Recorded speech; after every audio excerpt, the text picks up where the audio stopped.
with somebody now? Yes, I am. Yes, I am. Okay. She's traditional. Very. She's home on God. Right I didn't know that traditional women exist anymore, so congratulations. Yeah. All right, on to you, Jabari. Yes. The way that you... Hey guys, welcome to Little Black Bert 91. We're talking to you guys obviously about Jabari situation with Venetia and the ladies. And I want to say this: the host resorted to some tactics I really didn't like in amongst of trying to shame Jabari for his opinion. And actually, they were actually emasculating him. I'm going to probably, my title I have already probably needs to be changed, but they actually were in the process of trying to emasculate him. Now, in this situation, you know, Jabari didn't say his point the best of ways, but he was trying to clean it up. And I'm going to show you through the body language of what was happening on that reunion that he wasn't trying to be mean or nasty or misogynistic. He wasn't intentionally trying to hurt anybody's feelings. He genuinely was actually trying to explain his thought process as to why he thinks the way he does.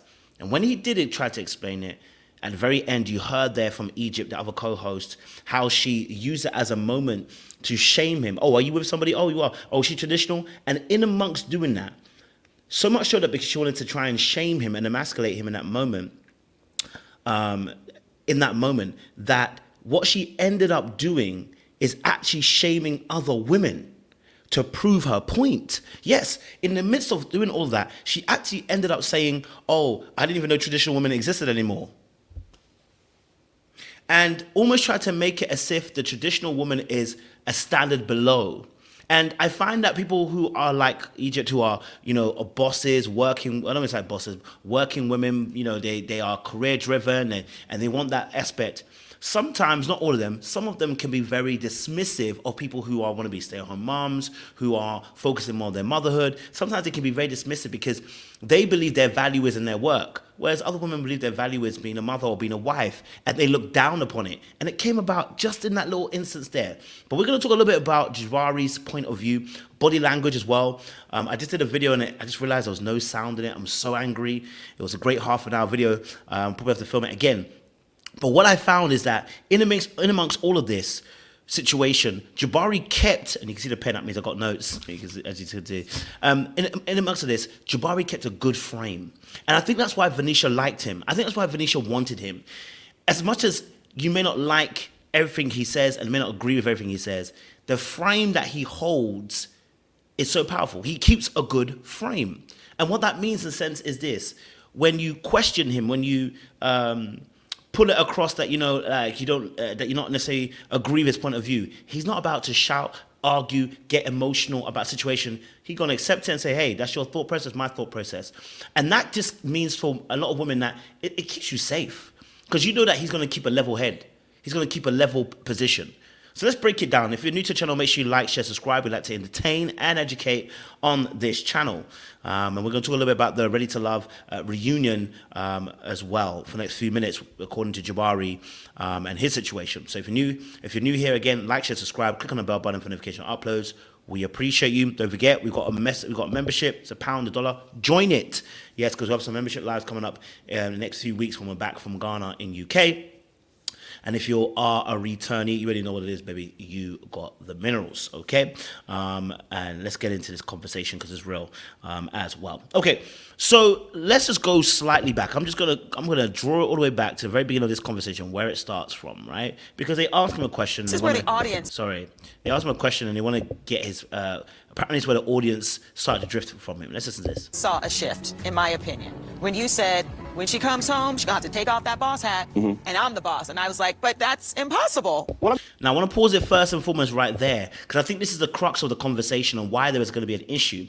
She said the fact that she can't take the boss hat off is going to be impossible. That's where we're going to have an issue, because that's what he's trying to highlight. There's nothing wrong with a woman who is career-driven and ambitious. But what he's saying is, when you get home, I need that to come off. And he didn't leave it there because he actually explained it further just to make sure there was clarity. But yes, just because you are a boss outside, you're career-driven, you're ambitious, you're a CEO here, you're that, you're that, you're that. In this house, when you come back home, I lead. So whatever that was outside, that's fine. Leave it there. This is actually what women are actually asking for. They're asking for traditional men who are going to, pay some bills and take control, and they don't want to always be in control of everything, right? When they get home, they want things to be sorted. They want a man who's going to take over, right? And when I say take over, within reason, not control, but a man that knows how to function. And so, what he's to say is impossible tells me the mindset straight away of the host. You're saying it's impossible, which means when you get home, you don't turn it off. And by the way, I think they were talking on two different levels, because he wasn't talking about you no longer being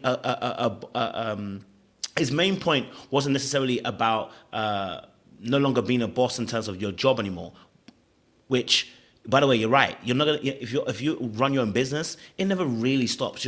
It's always going to be on your mind. You need to find a way of turning it off, right? Because you need to be able to function in a relationship. So that is a key point. But what he goes on to explain isn't about her having a job. It's about the fact that in the household where you function as his partner. And I think the reason why they missed it is because they were focused on trying to prove a point and create a gender war in this situation, because they already had a mindset that he was wrong. And instead of listening to what he was actually saying, they were triggered in that moment. And the trigger led to them trying to shame him later on. Specifically, I think the name is Egypt, isn't it? I'm not sure 100%.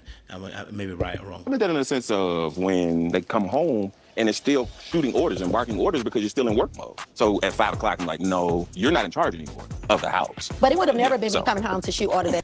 Now, you notice how he explained it?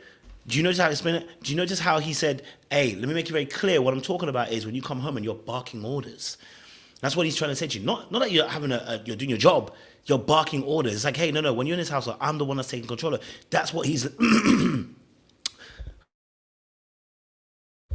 Innovative, that's what he's saying. It's like when you come home, take the boss cap off, relax, let me take over.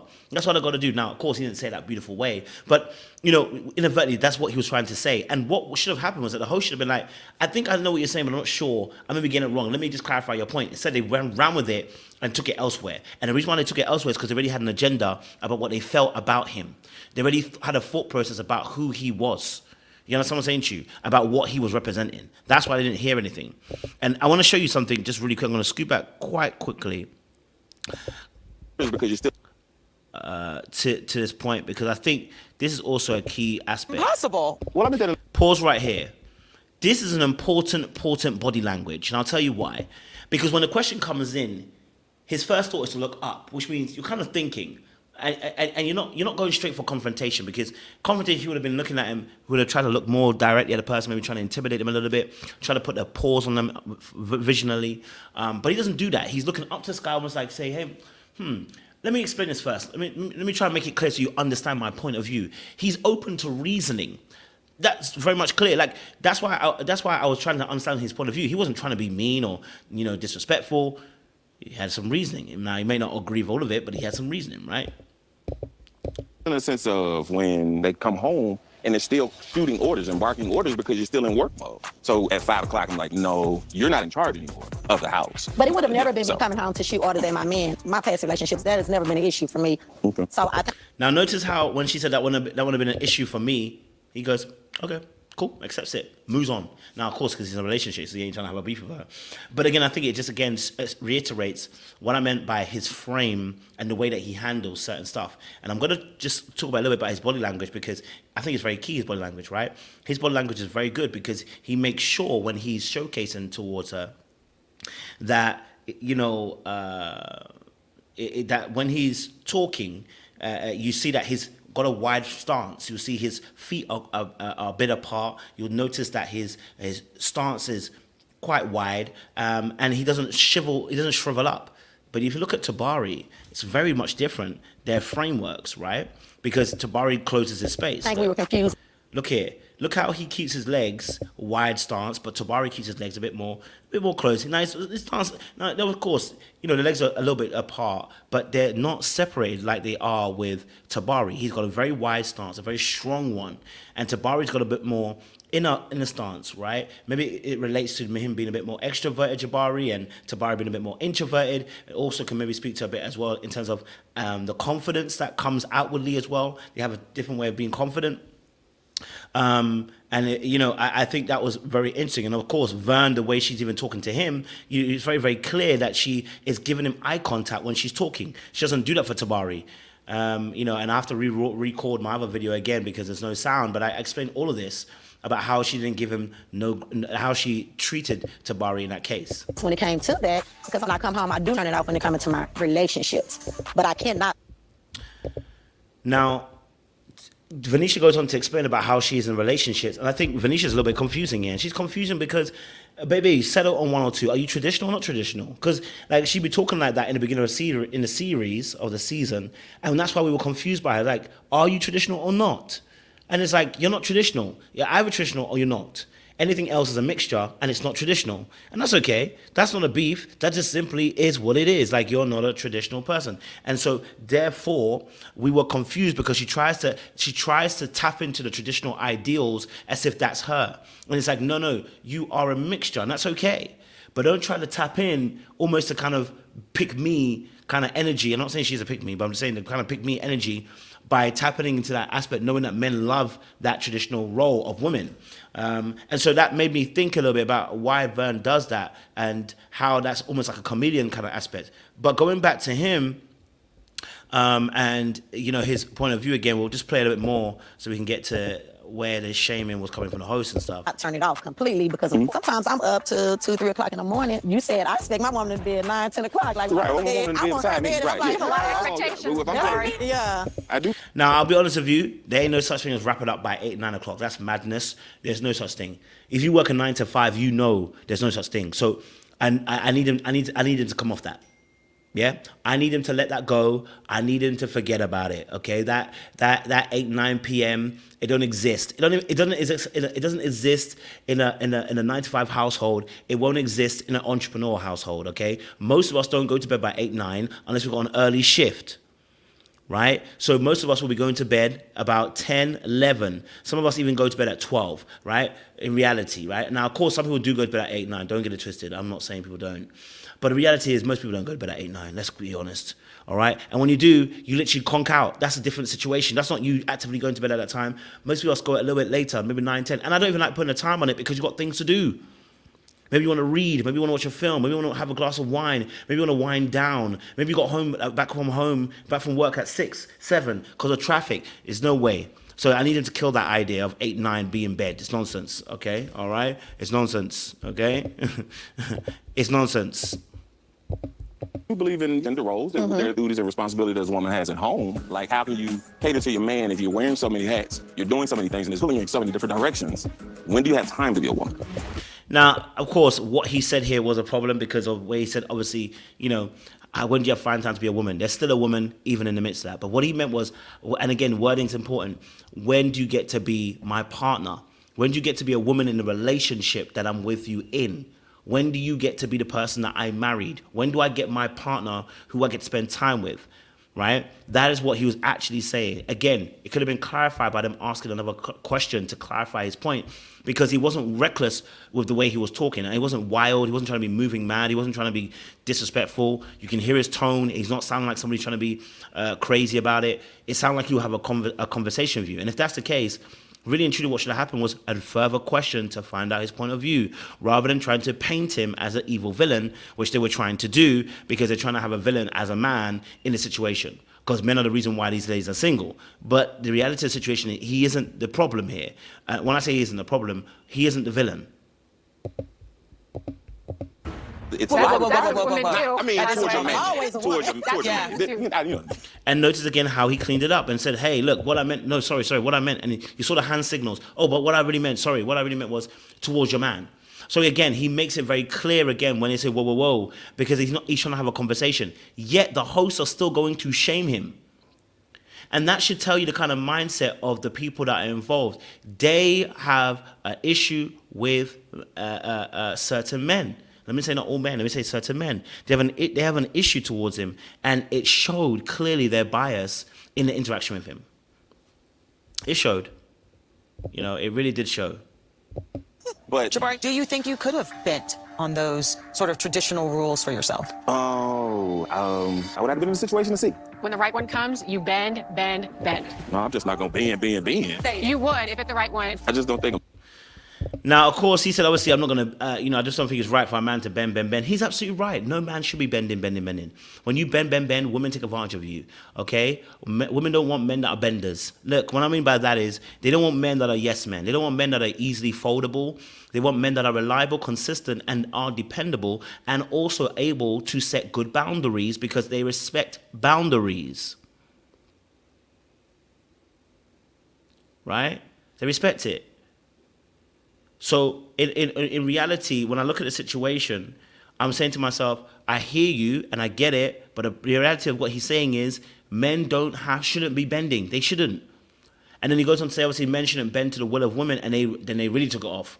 Because all they're really hearing is that a man doesn't want to submit to a woman, or they're hearing that a man is like, I think that what they're hearing from his tone and maybe his content is like, oh, is this a man that just wants to control women, or misogynistic kind of man, or, this is a man that doesn't respect women. But in reality, he actually does. He's letting you know that, listen, this is how I operate. And I want to let you know that, listen, as a man, you don't even want a man like that. You don't like the man that you can walk over. You like the man that's disciplined. You like the man that's got a level of control. You like the man that is able to set a good boundary that you have to adhere by, because it makes you feel safe knowing that he has a set of rules that he has to obey. That he operates on a certain way, because then you can trust the consistency of his behavior. You can predict it, and that makes people feel safe. A man should bend like that. Like, no, I mean, I compromise a little bit, I'm but so over it. Jabari. I mean, I believe in a man being the head of the household, right? So you don't bend to your woman's will. Now, you can hear him being a bit funny with it as well. You saw the little jokes when he said, maybe a little compromise, but that's the truth. It's compromise. We're not bending. But you saw how he made it funny, and he made it into a little bit of a joke, right? You saw a little smile on his face, right? You saw a little smirk. You can see it right now. He's even having a little bit of fun with it, right? And but he's really being truthful about what he's saying, but he's also trying to make it light. He's not allowing the conversation to get heavy, which is a very important factor, because why again are they going to choose to shame him once more again? It's because they're triggered by what he said, and because they weren't listening, because they already had an agenda in their mind. If you already have an agenda in your mind, you already have a predisposition of where you stand, you're not going to hear anything new. And I think that's what happened here. Let's listen again. You don't bend to your woman's will? It's not gonna work. And him being like who he is and being like kind of setting his ways, a man like that, like they want just you to be a certain type of way, and that's not me. And you saw how she was like, she had a sister finger there. She's like, that's right. They just want you to be the way they... No, but he said to you, listen, this is how I operate. If you don't want to be that way, that's cool. I'll find somebody who wants to be in that situation. I don't think he sounds controlling. I just think that he's a little bit unrealistic by 8 or 9 o'clock in bed. You know what I mean? But it doesn't sound controlling. It doesn't sound like somebody who's going to control the narrative. You know what I mean? And so, once she was like, yeah, yeah, I hear you, sister, yeah, because yeah, he definitely touched. Yeah, how's he telling you that, he wants a certain level of boundaries here? How's he telling you that he wants a certain level of the way he wants to operate? How dare he? And it's like, you're not listening to what he's saying. I think you were right then, because that is a big bone of contention. Yeah. Are you with somebody now? Yes, I am. Yes, I am. Okay. She's traditional. Very. She's home on time. You see that little. Oh, she's traditional. She's home on time, making a little bit of a joke, right? Okay, you're gonna get there. I didn't know that traditional women exist anymore, so congratulations. Yeah. I didn't even know traditional women existed anymore. You lie. You know you're lying. You know that's a lie. And that's why I said that the whole situation, it plays out in a different way, because she tried to shame him in that moment, because I know she was hoping that he would say he wasn't single. You know what I mean? But when she found out he was single, she couldn't shame him about him being single. So what did she go to next? Well, she's home on time. She's traditional. Okay, cool. All right. All right, let me let you know. Right? I didn't even know traditional women even existed. Again, it's the shaming of him. And it's like, but sis, you ended up shaming other women in the process of doing that. And I just thought that was disrespectful. And that's why later on, when they end up saying about, Tabari and Jabari, if they came together, they'd be the perfect person for Vern. No, they wouldn't. They wouldn't. But I understand what they meant by that, taking certain, qualities from each of them. But again, if you don't listen, and you're already in your feelings about certain stuff, and you don't listen to what people are saying, you're going to jump down the bandwagon and cause yourself issues in amongst that. Anyway, I'm going to leave it there. Make sure you guys like, share, subscribe, click on the bell button. Let me know your thoughts down below. Do you agree with me? Maybe disagree with me.